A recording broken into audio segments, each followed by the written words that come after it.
Fala, turma! Mais um vídeo aí sobre ciências do comportamento, análise do comportamento aplicada, de forma bem resumidinha. Bem, tem uma coisa muito importante nas ciências do comportamento, na análise do comportamento aplicada na aba, que é a função do comportamento, a topografia do comportamento. Pois bem, como que eu vou identificar a topografia, a função do comportamento de forma mais precisa possível, da forma mais rápida possível, da forma mais eficiente possível, se eu entender somente da análise do comportamento? Percebam que algo faltará.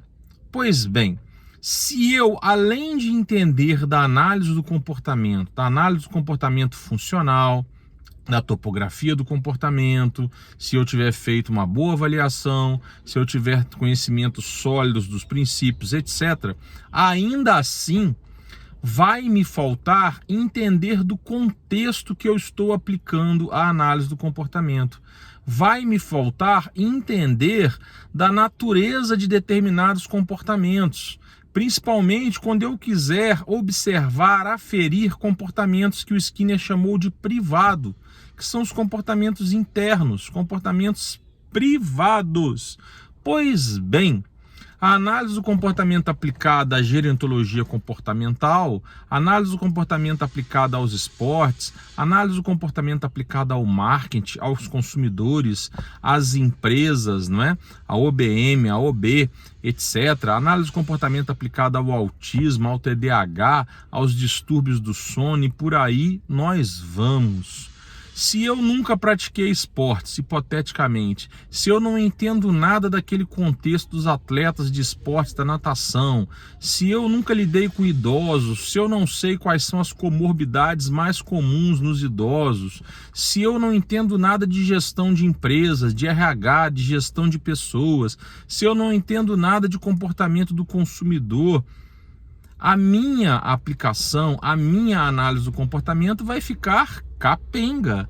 Porque por mais que eu possa avaliar os comportamentos por meio da análise do comportamento, por mais que eu possa avaliar antecedentes, o que provocou aquele comportamento X ou Y, em algum momento eu vou pecar, em algum momento eu vou buscar extinguir comportamentos ou modelar comportamentos que, se eu conhecesse a verdadeira razão, o verdadeiro contexto, a verdadeira habitualidade, a forma que aquelas pessoas se comportam naturalmente, seria bem mais fácil. Talvez eu não ia querer extinguir aquele comportamento, talvez eu ia compreender melhor, talvez eu ia direcionar uma intervenção muito melhor.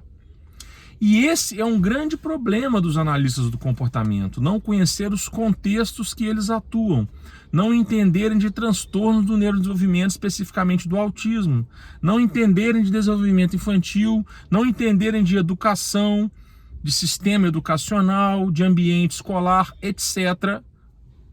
Exemplifiquem como quiserem, imaginem como quiserem. O que eu quero que vocês entendam é que se um analista do comportamento, se um terapeuta aba entender o contexto, entender de desenvolvimento humano, de transtornos do desenvolvimento, de desenvolvimento infantil, se o contexto for esse, de terapia, por exemplo, o trabalho dele vai ser muito melhor.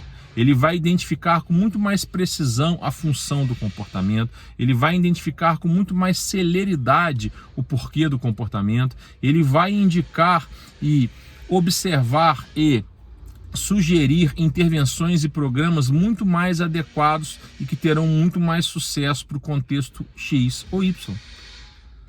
Por que a análise do comportamento é muito mal vista em diversos casos? Porque os analistas do comportamento tentaram e ainda tentam extinguir ou modificar comportamentos que não deviam, principalmente no mundo do autismo. Então pensem nisso.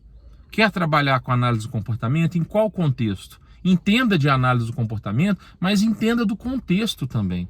Se você nunca pisou dentro de uma empresa, se você não sabe nada de empresa, de gestão de pessoas, de gestão, de finanças, etc., como que você vai aplicar a análise do comportamento numa empresa? Um abraço.